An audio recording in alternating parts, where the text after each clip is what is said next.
Hi, this is David, 23rd September 2011, and I thought I would do a video on suicide. And it's an interesting subject. It's a subject that a lot of people don't talk about, but again, I've said right along in my videos, what you see is what you get. I don't like to think of myself as a liar or a cheater. I wanted to speak directly on suicide. I have bipolar disorder that I discovered by psychiatry when I was 48. I'm now 63, and it's taken me a long time over those years to balance the medications and the amounts, the dosages, and the types of medications. And one of the symptoms of bipolar is that we are very suicidal.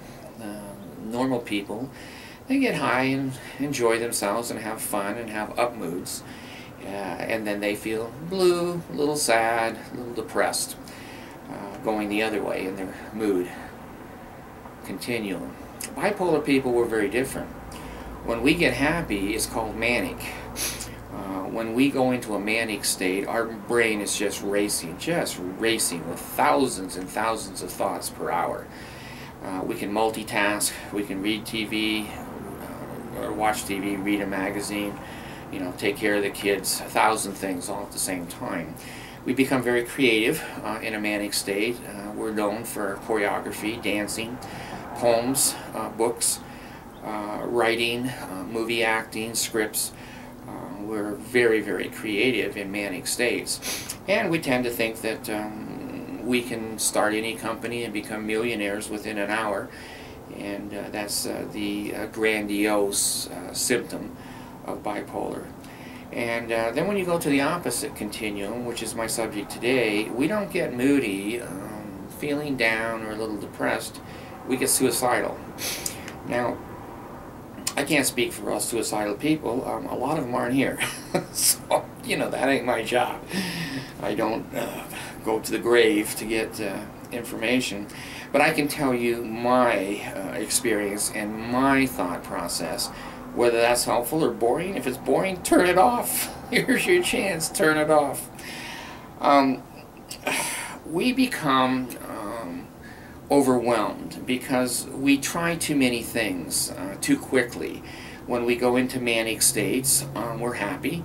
We believe we're the smartest people on the earth. Maybe we are, I don't know. And we start businesses. Usually we do well at the businesses, but we can't sustain them because our moods will be up and down, and to work full-time and to have a business full-time, you have to have a fairly stable boundary of moods, and we don't. Now the medications, if we get the right medications, and we take them, no one likes taking medications, it brings the farther limits of manic and suicide closer, and we're more in the middle with the rest of society, that we can be a little bit happy and fun, and then we go, well, today I don't want to do anything, it's okay, but we don't go to the depression.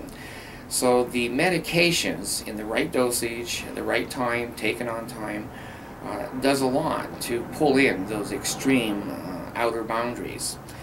And again, I'm not going to hide my life. That's for the liars, the cheaters, and the thieves. I remember one of my first attempts at suicide is I took 60 Valium in Thousand Oaks, California, and went to the hospital eventually, and the doctor in those days were protective, and he said, what happened? And I said, well, I got an accidental overdose of Valium. And he said, well, 60 doesn't appear to be accidental. And I said, well, it was in the dark. So he didn't put into my medical chart that it was an attempted suicide. Well, they pumped my stomach and got the meds out, and went home to the same life I had. I have, that was my first attempt. I have had guns over a period of most of my life. I'm not a hunter. I have them mostly just for safety in the house.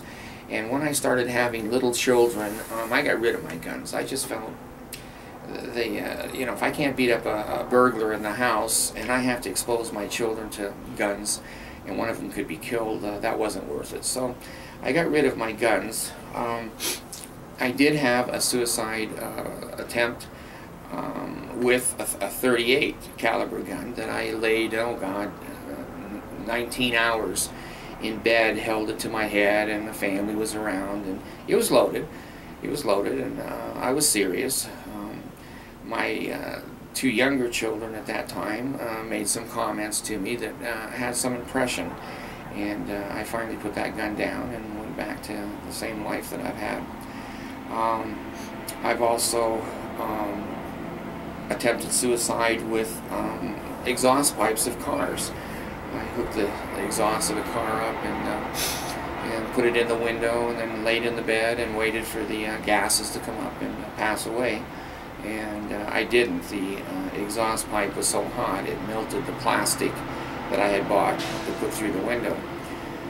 The psychiatrist, I told that to, and he realized how dangerous bipolar can be, and certainly started prescribing and counseling, and I went to counseling and had several counseling sessions, and they did good. The counseling sessions did good. I want to be honest. This is not something my family does. My children and my ex-wives all hide. They hide. They have all the, I guess you call it dirty laundry, and to me it's, laundry with skid marks, not just dirty. But I did attempt a suicide not much more than about 3 months ago, and I tried to go back to work, and I'm disabled, and Social Security says I'm disabled. I have been for 15 years, and I just wanted to try to help the family out more, and started a little business, got the business license, and got the business going, and it was a courier business, and working every day, picking up bank bags and delivering, and picking up and delivering, and again, perfect. Bipolar people are usually perfect employees, but then the stressors start to fall in, because mistakes can be made, and then the stressors build up, build up, build up. And as these stressors build up on me this time around, I quit both jobs in one sentence. I called each company and said I quit. No explanation why. And came home and was just devastated that I had failed again at employment. And Social Security was right, and I was wrong. And at that particular point, I left the house and drove to Evanston, Wyoming, and went into the little rest stop there at night, and I shot 1,000 units of